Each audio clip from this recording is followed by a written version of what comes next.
selamat malam kami ucapkan kepada penonton renungan harian di mana saja berada. Tiba saatnya untuk kami masuk dalam renungan dan pembacaan firman Tuhan. Tetapi sebelumnya itu mari kita berdoa.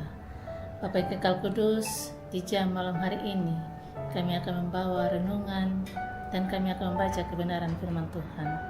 Tapi sebelum kami membaca, Tuhan Yesus kami minta tuntunan Roh Kudus, hikmat dan akal budi, agar apabila kami membaca, kami mengerti semua kebenaran firman Tuhan.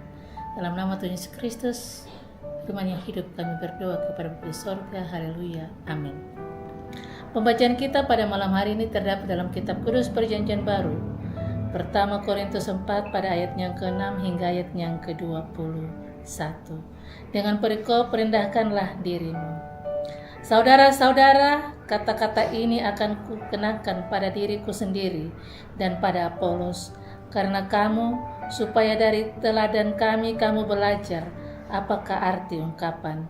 Jangan melampaui yang ada tertulis, supaya jangan ada di antara kamu yang menyombongkan diri dengan jalan mengutamakan yang satu dengan yang lain. Sebab siapakah yang menganggap engkau begitu penting, dan apakah engkau mempunyai yang tidak engkau terima, dan engkau memang menerimanya? Mengapa engkau memegahkan diri seolah-olah engkau tidak menerimanya? Kamu telah kenyang, kamu telah menjadi kaya, tanpa kami kamu telah menjadi raja. Alangkah baiknya kalau benar demikian, bahwa kamu telah menjadi raja, sehingga kami pun turut menjadi raja dengan kamu. Sebab menurut pendapatku, Allah memberikan kepada kami para rasul tempat yang paling rendah, sama seperti orang-orang yang telah dijatuhi hukuman mati. Sebab kami telah menjadi tontonan bagi dunia, bagi malaikat-malaikat dan bagi manusia. Kami bodoh oleh karena Kristus, tetapi kamu arif dalam Kristus. Kami lemah, tetapi kamu kuat. Kami mulia, tetapi kami hina. Sampai pada saat ini kami lapar, haus, telanjang, dipukul, dan hidup mengembara. Kami melakukan pekerjaan tangan yang berat. Kalau kami dimaki, kami memberkati. Kalau kami dianiaya, kami sabar.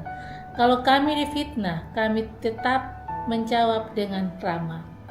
Kami telah menjadi sama dengan sampah dunia, sama dengan kotoran dari segala sesuatu sampai pada saat ini. Hal ini kutuliskan bukan untuk memalukan kamu, tetapi untuk menegur kamu sebagai anak-anakku yang kukasihi. Sebab sekalipun kamu mempunyai beribu-ribu pendidik, dalam Kristus kamu tidak mempunyai banyak bapa. Karena akulah yang dalam Kristus Yesus telah menjadi bapamu oleh Injil yang kuberitakan kepadamu. Sebab itu aku menasihatkan kamu, turutilah teladanku. Justru itulah sebabnya aku mengirim kepadamu Timotius, yang adalah anakku yang kekasih, yang setia dalam Tuhan. Ia akan memperingatkan kamu akan hidup yang kuturuti dalam Kristus Yesus, seperti yang kuajarkan di mana-mana dalam setiap jemaat. Tetapi ada beberapa orang yang menjadi sombong karena mereka menyangka bahwa aku tidak akan datang lagi kepadamu. Tetapi aku akan segera datang kepadamu kalau Tuhan menghendakinya. Maka aku akan tahu bukan tentang perkataan orang-orang yang sombong itu, tetapi tentang kekuatan mereka. Sebab kerajaan Allah bukan terdiri dari perkataan, tetapi dari kuasa. Apakah yang kamu kehendaki? Haruslah aku datang kepadamu dengan tombak cambuk, atau dengan kasih dan dengan hati yang lemah lembut.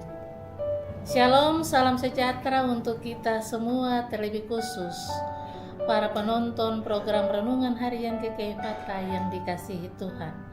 Pembacaan firman Tuhan terdapat pada kitab Perjanjian Baru, yakni Pertama Korintus pasal 4 ayat 6 hingga ayat 61 dengan perikop pembacaan adalah rendahkanlah dirimu. Para penonton renungan GKI Ephata yang diberkati Tuhan, Paulus menegur jemaat Korintus yang mulai membanggakan diri dan terpecah dalam kelompok. Mereka merasa lebih rohani, lebih bijak, bahkan lebih hebat daripada rasul-rasul lain. Paulus dengan tegas mengingatkan bahwa semua yang mereka miliki berasal daripada Allah, sehingga tidak ada alasan untuk menyombongkan diri. Ia lalu menunjukkan kerendahan hati dan penderitaan yang dialaminya sebagai Rasul Kristus. Pada akhirnya, Paulus menegaskan bahwa ia menasihati mereka sebagai seorang bapa rohani dan mengajak mereka meladani hidupnya dalam Kristus.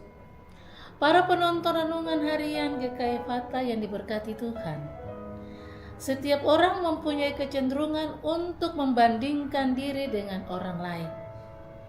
Kita ingin terlihat lebih baik, lebih pintar, lebih diberkati. Jemaat di Korintus jatuh dalam kesalahan ini. Mereka membanggakan pimpinan rohani tertentu, merasa diri lebih besar, dan akhirnya terpecah belah. Paulus menegur mereka dengan sangat keras. Apakah yang engkau miliki yang tidak engkau terima? Dan jika engkau memang telah menerimanya, mengapakah engkau memegahkan diri seolah-olah engkau tidak menerimanya? Kita bisa lihat tadi dalam pembacaan pada ayatnya yang ke-7. Renungan ini menegur kita juga. Semua yang kita miliki, talenta, kepintaran, berkat materi, bahkan karunia rohani, semuanya adalah pemberian Tuhan. Tidak ada satupun yang berasal daripada diri kita. Jika demikian, untuk apa kita menyombongkan diri? Paulus lalu menggambarkan kontras antara jemaat Korintus yang merasa sudah kenyang, kaya, berkuasa dengan para rasul yang hidup dalam penderitaan, hina, lapar, bahkan dianggap sebagai sampah dunia. Kita bisa lihat dalam ayat yang ke-19 sampai ayat yang ke-9 sampai ayat yang ke-13. Gambaran begitu tajam seakan Paulus ingin menggoncangkan kesombongan mereka. Seringkali kita juga tergoda berpikir bahwa iman Kristen seharusnya berbuat kita lebih nyaman, lebih dihormati, lebih berhasil. Tetapi Paulus menunjukkan realita. Menjadi pengikut Kristus berarti memikul salib, menanggung penderitaan, dan tetap setia dalam kerendahan hati. Namun, teguran Paulus bukanlah untuk menjatuhkan, melainkan untuk membangun. Ia menyebut dirinya sebagai bapa rohani bagi jemaat Korintus. Itu kita bisa lihat dalam ayatnya yang ke-14 dan ayatnya yang ke-15. Seorang bapa sejati menegur bukan karena benci, melainkan karena kasih. Paulus rindu agar jemaat meneladani hidupnya dan mengikuti Kristus. Itu kita bisa baca dalam ayatnya yang ke-16. Ia bahkan mengutus Timotius untuk menolong mereka kembali hidup sesuai ajaran Injil untuk Tuhan. Dan pada ayatnya yang ke-20 ini sangat penting di dalam kehidupan kita. Sebab kerajaan Allah bukan terdiri dari perkataan, tetapi dari kuasa. Artinya, iman Kristen bukan hanya soal teori atau retorika indah, melainkan soal kuasa Allah yang nyata mengubah hidup kita. Hidup yang benar di hadapan Allah jauh lebih penting daripada sekedar berbicara rohani tanpa bukti nyata. Sebelum saya mengakhiri renungan saya di malam hari ini, saya akan membuat sebuah ilustrasi bagi kita semua. Ilustrasi ini tentang petani dan tanaman. Seorang petani, dia menanam padi di sawahnya. Ia merawat, ia menyiram, memberi pupuk, menjaganya dari hama. Ketika tiba saatnya padinya mulai berbuah, maka tanaman itu mulai berkata, hebatnya saya bisa menghasilkan butiran-butiran beras yang begitu banyak. Padahal tanpa petani yang merawatnya, padi itu tidak akan mungkin tumbuh dengan subur, menghasilkan buah dengan banyak. Semua itu karena hasil tangan dari para petani. Demikian juga dengan kita. Kita seringkali bangga dengan keberhasilan kita. Kita seringkali bangga dengan kepandaian kita, kedudukan kita, harta kekayaan. Seolah-olah itu karena diri kita sendiri yang dapat kita mencapainya. Padahal semua itu berasal daripada Tuhan. Kalau kita lupa padanya, maka kesombongan akan membuat kita menjadi kering. Tetapi kalau kita merendahkan diri, merendahkan hati, maka hidup kita menjadi berkat bagi banyak orang.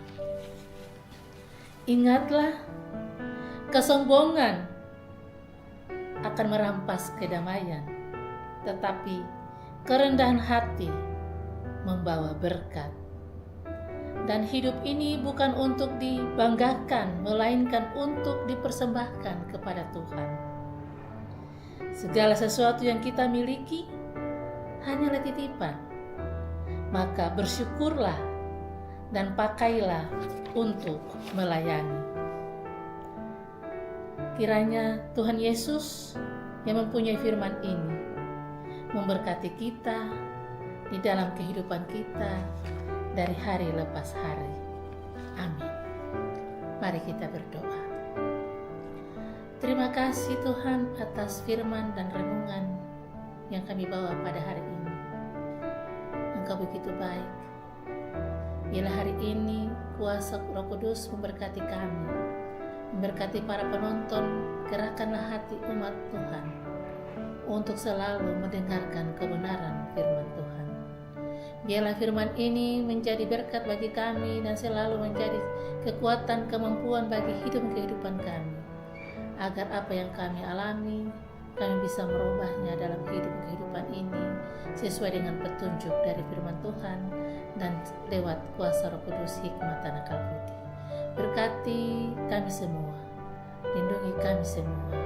Dalam nama Bapa, Anak, dan Roh Kudus, kami berdoa kepada Bapa di sorga. Haleluya, amin.